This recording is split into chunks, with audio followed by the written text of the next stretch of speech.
1966.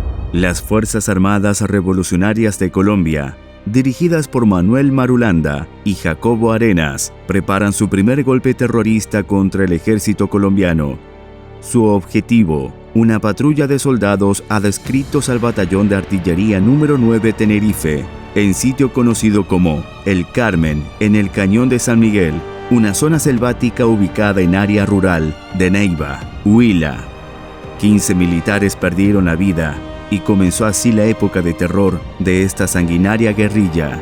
Esto es Militorias y así comenzamos.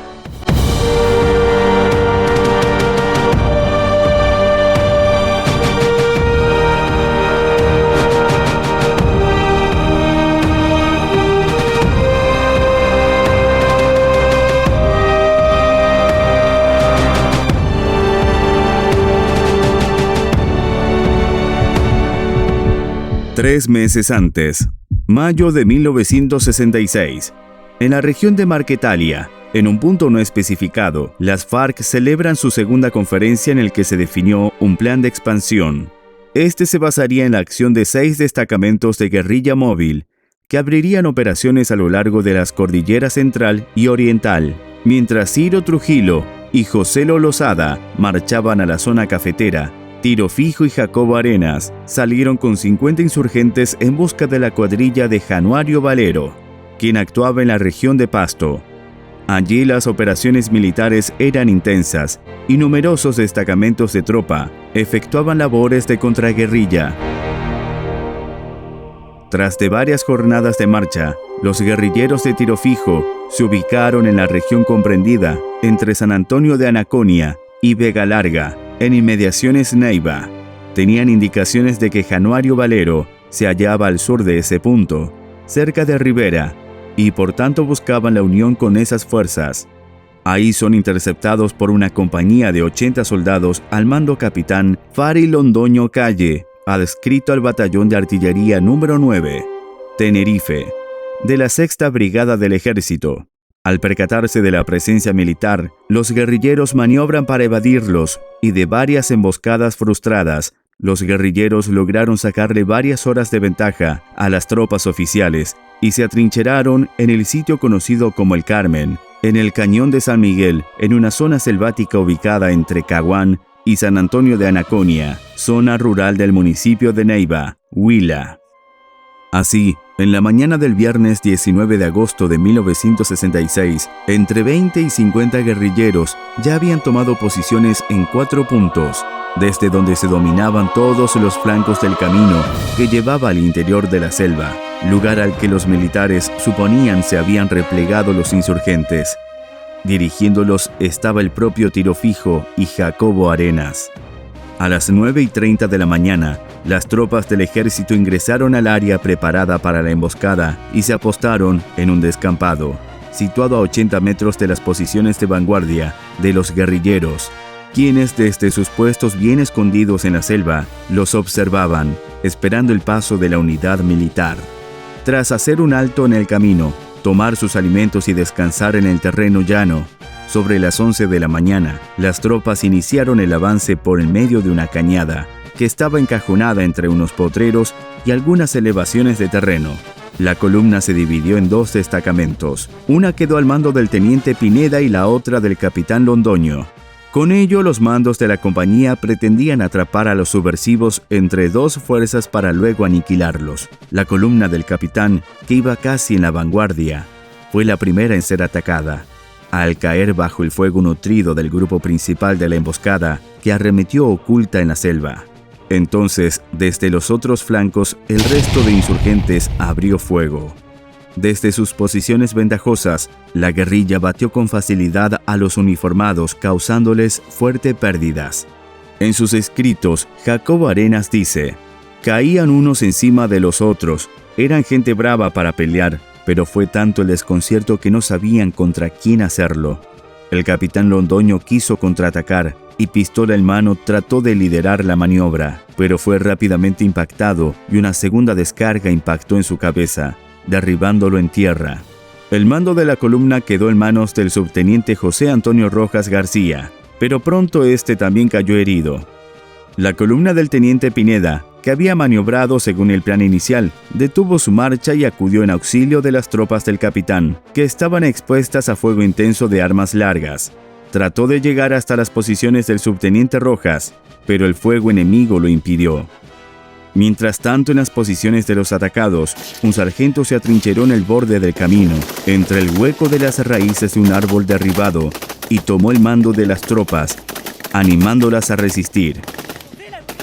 Su intervención le permitió a los soldados desalojar de sus puestos a 3 guerrilleros que cubrían uno de los flancos más expuestos de los militares.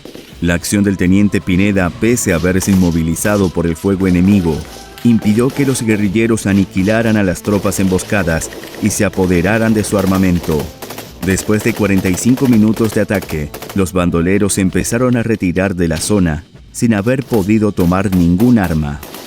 Los combates se extendieron hasta las horas de la tarde, cuando sobre las 18 horas, ambas formaciones rompieron contacto.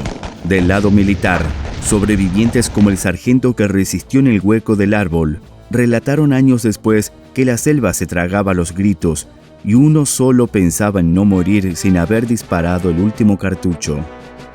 La emboscada del Carmen marcó un antes y un después en el conflicto colombiano.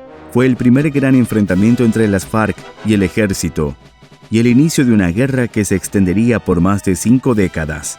Entre los soldados caídos estarían Capitán Fari Londoño Calle, comandante de la unidad, el cabo primero Alberto Gómez Zambrano, el cabo segundo Héctor Mendoza, los soldados Luis Carlos Londoño Castañeda, Gilberto Roldán, Alcides Gutiérrez Mondragón, Víctor Manuel Hernández, Ricardo Ibáñez, Rubén González, José Octavio Hernández Valencia, Héctor de Jesús Gómez Quintero, Baudilio Bonilla Flores, Luis Alberto Pérez Chaparro, José Aldemar Ortiz Rodríguez y enfermero Ángel Alberto Jaramillo Barrera.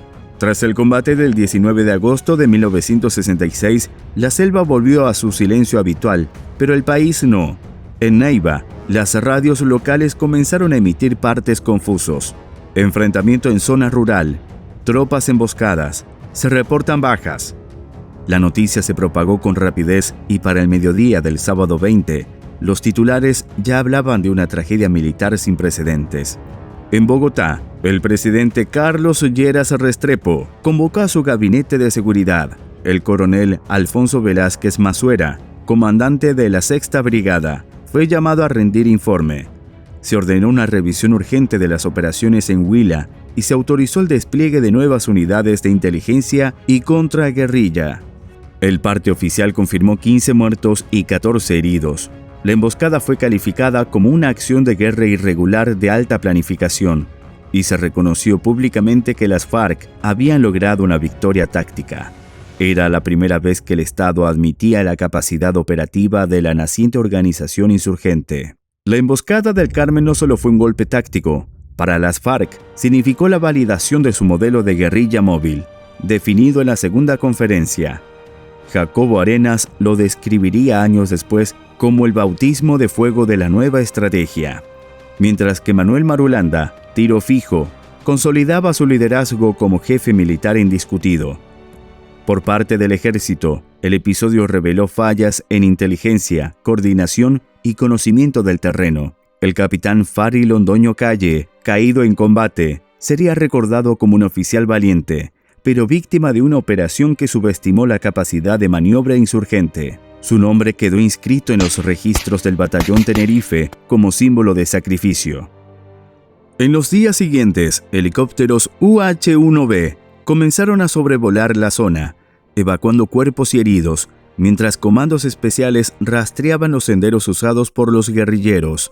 Pero la selva, cómplice silenciosa, ya había ocultado sus huellas. La emboscada del Carmen obligó al ejército colombiano a replantear su doctrina de combate rural. Se intensificaron los entrenamientos en selva, se crearon nuevas unidades móviles y se fortaleció la inteligencia militar. Pero también se sembró una semilla de duda. ¿Podía el Estado enfrentar una guerra prolongada en territorios donde la geografía favorecía al enemigo? En los meses siguientes, el conflicto se intensificó. Las FARC ganaron notoriedad y el Carmen se convirtió en un símbolo de resistencia para sus filas. Para el ejército, fue una herida abierta que marcaría el inicio de una guerra larga, compleja y profundamente dolorosa. Hoy, más de medio siglo después, seguimos reconstruyendo estos episodios para entender cómo se forjó la historia de Colombia, porque solo con memoria podemos comprender el presente y construir un futuro más justo. Si este contenido te pareció valioso, te invito a suscribirte a Militorias, el canal donde la historia militar latinoamericana cobra vida con rigor, emoción y profundidad. Cada video es una ventana al pasado que nos ayuda a entender quiénes somos. Y si quieres seguir explorando los episodios más impactantes del conflicto colombiano, no te pierdas nuestra lista de reproducción especial, La Historia de Colombia. Allí encontrarás batallas, operaciones y momentos clave que definieron el rumbo de una nación. Suscríbete, activa la campana y acompáñanos en esta travesía por la historia que no se cuenta en los libros. Esto es Militorias, Historias y Fuerzas Militares.